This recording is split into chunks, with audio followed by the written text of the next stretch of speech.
Hi. Okay. I don't know what I'm going to say yet, but I'm just going to kind of wing it and see what happens. I'd like to do or talk a little bit about Hitler, since every time Christians are debating with atheists, they like to throw the Hitler card onto the table and say, "Oh, but Hitler was an atheist." Hitler was not an atheist, and it's funny because I think of Hitler as an anomaly. I had to make sure I said that word right. Hitler's an anomaly. Nobody wants to take credit for him. The atheists don't want him in their camp because, well, he wasn't an atheist. But the Christians, the Catholics, he was a Roman Catholic, I believe. Anyway, don't want him in their camp either. Hitler seems, from what he says in his speeches, to believe he's doing God's work on earth. The German church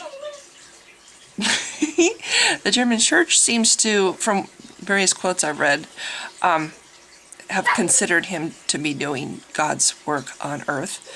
I found a website. This is rather amazing. Apparently some people still think that Hitler was doing God's work on earth. This website is www.ARYAN-Adolf_Hitler_A_Spirit.html. Was Adolf Hitler a divine spirit? Was he sent by God to engage the forces of darkness? Is the battle raging still? And is his spirit still doing God's work in other ways? History's greatest men and women experienced a phenomenon. Few took personal credit for their achievements. In the front lines of World War I's most apocalyptic battles, to the astonishment of others, Adolf Hitler seemed untouchable, as though he was protected by a divine spirit. Much the same can be said for the rest of his career. Only one man could take Adolf Hitler's mortal life, Adolf Hitler. He died in similar circumstances to our Lord. The following are typical of his avowals made during his short period on earth, and I solemnly declare that Almighty God has chosen me for this task. On another occasion, and so I believe today that my conduct is in accordance with the will of the Almighty Creator. In standing guard against the Jew, I am defending the handiwork of the Lord. In Mein Kampf, the Holy Bible is favorably quoted over 500 times. Adolf Hitler's fixed belief that he was placed on earth to carry out our God's work has been shared by many others. Classical music has been said to be God's voice, so let us take the great classical composers as example. Okay, well now it's going to go on, so we're going to stop reading because we're not going to be talking about the classical composers. This is a website, just you can tell by the name, that is putting Adolf Hitler on a pedestal and saying that he was a great guy. And the fact that he committed genocide was a great work. These people are, let's see, Aryan Nation, I'm probably saying that wrong. You know, I mean, Nazis exist today. There are people who believe that that what he did was a good thing. It's kind of scary to think, but Christianity wants to say that Hitler was not a Christian, and yet you have people still today who believe this man. You know, the church back during the time of Hitler supported him and thought he was God's spirit on earth. Hitler thought he was a Christian doing God's work. He was not an atheist, and yet all the time when Christians are trying to defend religion, when they get to their trump card, it's got Hitler's face on it. It's Hitler. Well, what about Hitler? He was an atheist. No, he wasn't. Yes, Stalin was an atheist. You know what? Here's the funny thing. There are good people in this world and there are bad people in this world, and they would be good or bad regardless of what religion they are.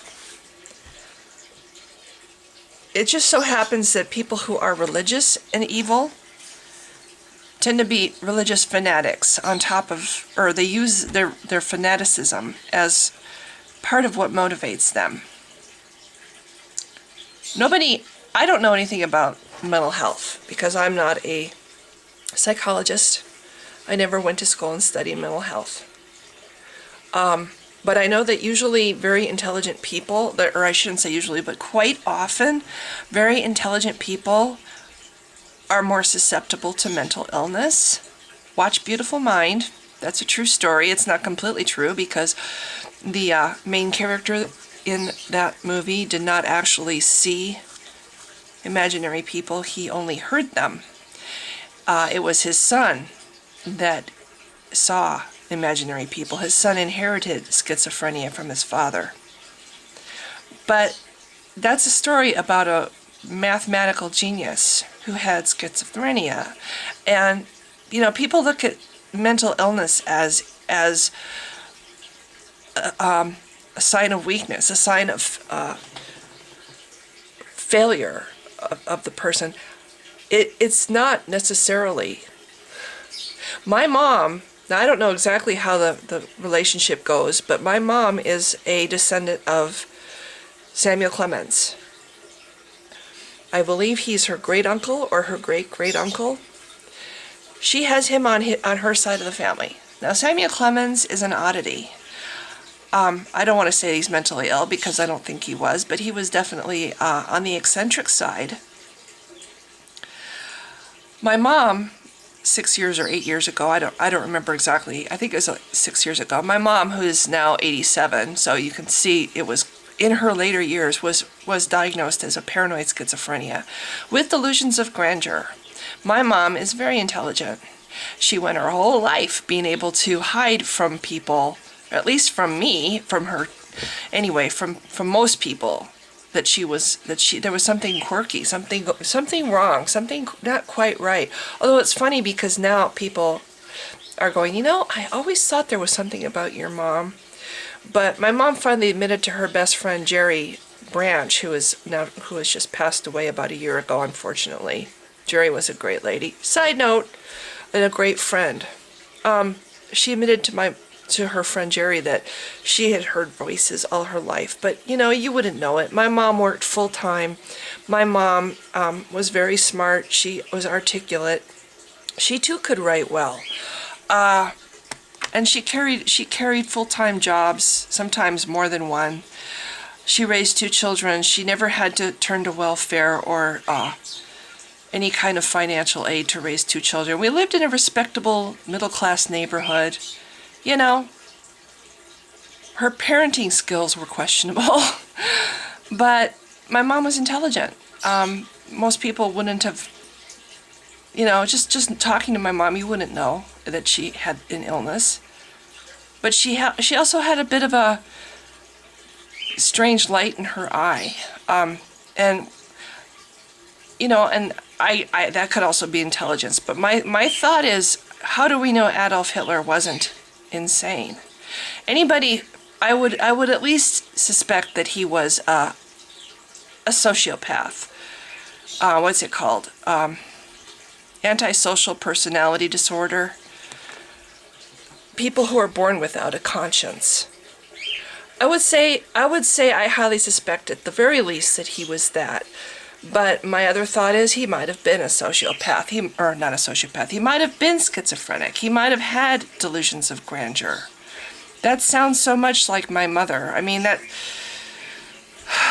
they really believe they're right. They believe they're right. My mom actually believes that people born in a certain time of the year, people born in certain months of the year are not savable. She's a Christian. She's a fanatic. She's mentally ill. But for a long time, she was a Christian. And when she started having more and more symptoms of mental illness, her Christianity got all skewed. And one of the first things that changed about her is she believed when she died she was going to marry again and have children. And another thing that she believed, as she started to get more and more mentally ill, she believed that people born in certain months of the year were not savable. They were what did she call them? She-devils and he-devils. Now this is my mom, and my mom is diagnosed paranoid schizophrenia now, finally. I grew up with her thinking that she was normal and basing my self-opinion and everything, how I perceive the world, on my mom. I mean, she's my only parent. Okay, so maybe I am a little screwed up.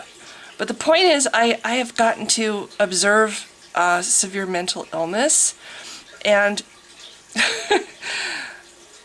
I wouldn't be surprised. There's no way to know if Hitler was a schizophrenic, but I would not be surprised. So, okay, people want to say that Hitler was atheist, or they want to say that he was religious. He definitely was a fanatic, and very likely he was religious. It sounds like, from what I've read, that he kind of, as time went on, he kind of came up with his own version of Christianity based around things that he believed. But anyway, my feeling about God and Hitler, why I feel that Hitler doesn't deserve to burn forever in hell.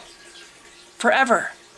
You know, imagine a one with an infinite number of zeros tacked onto it. That's what eternity is. That's forever. Imagine what 100 years would feel like. Now imagine what 1,000 years might feel like. Imagine living for 10,000 years and what that would feel like.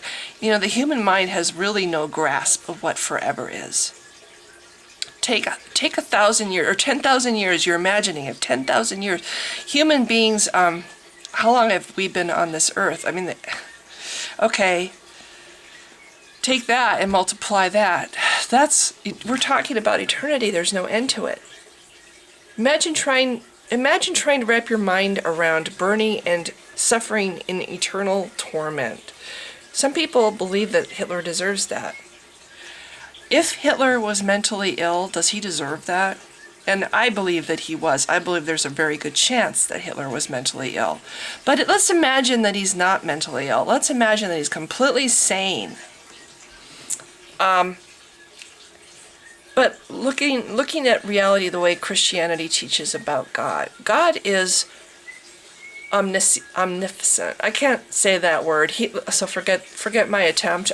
He knows everything. He knows the past. He knows the present. He knows the future, and he bases his divine plan on all that he knows, past, present, and future.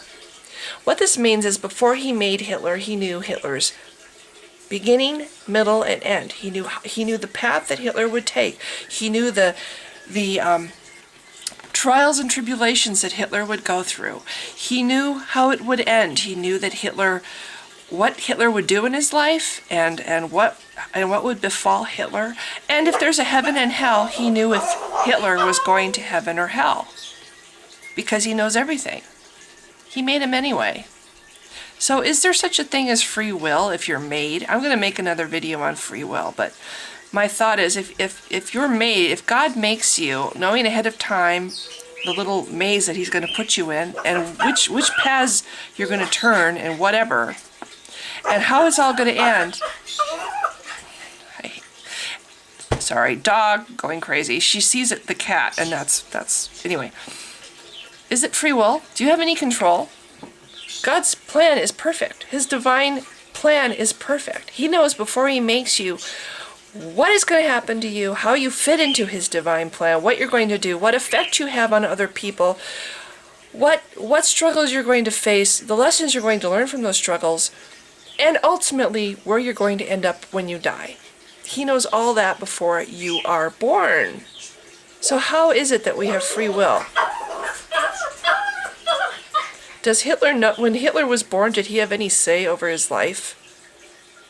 If God had already known ahead of time what Hitler was going to do with his life, and it was all part of God's divine plan, what Hitler was going to do with his life, and God knew ahead of time that heaven or hell awaited Hitler, is there free will for people according to Christianity? I have to end this because this dog is making me, giving me my scattering my brain. But anyway, that's it. I don't think that there's such a thing as free will with Christianity. I believe that Adolf Hitler, if there is such a thing as God, was a pawn Just like Satan was a pawn of God, an employee of God, so too is Hitler, an employee or a pawn. He's put on this earth for a purpose that's all part of God's divine plan. He's a pawn. There's no such thing as free will with Christianity, and that's a big lie. And that's partly why I can't be a Christian anymore. So no, I don't believe that Hitler deserves to burn forever in eternal torment. I also don't really think it's right that Hitler deserves to be in eternal heaven, in eternal paradise. And yet, according to Christianity, if Hitler on his deathbed or wherever he died, at the very end, repented and became a Christian, a true Christian, as opposed to what Christians want to think he is, he would be saved according to Christianity. Despite all the atrocity he committed, he would be saved and he would be forever in paradise, in heaven, according to Christianity. And no, I don't believe that he deserves that either. So no matter how you cut it about Hitler, I don't believe he deserves eternal torment. I don't believe that he deserved to be eternally in paradise either. I don't believe in the Christian religion when it comes to Hitler and what it wants to think and teach about Hitler. Hitler was not an atheist. Hitler was a religious person, whatever you want to call it. And no, I don't believe that there's free will. So anyway, this is rambling. I'm going to come back with something about free will. I want to draw a picture of a maze and try to have some illustrations to what I'm trying to say when it comes to free will. So anyway, thanks for listening. I'm going to go let my dog out of her pen now.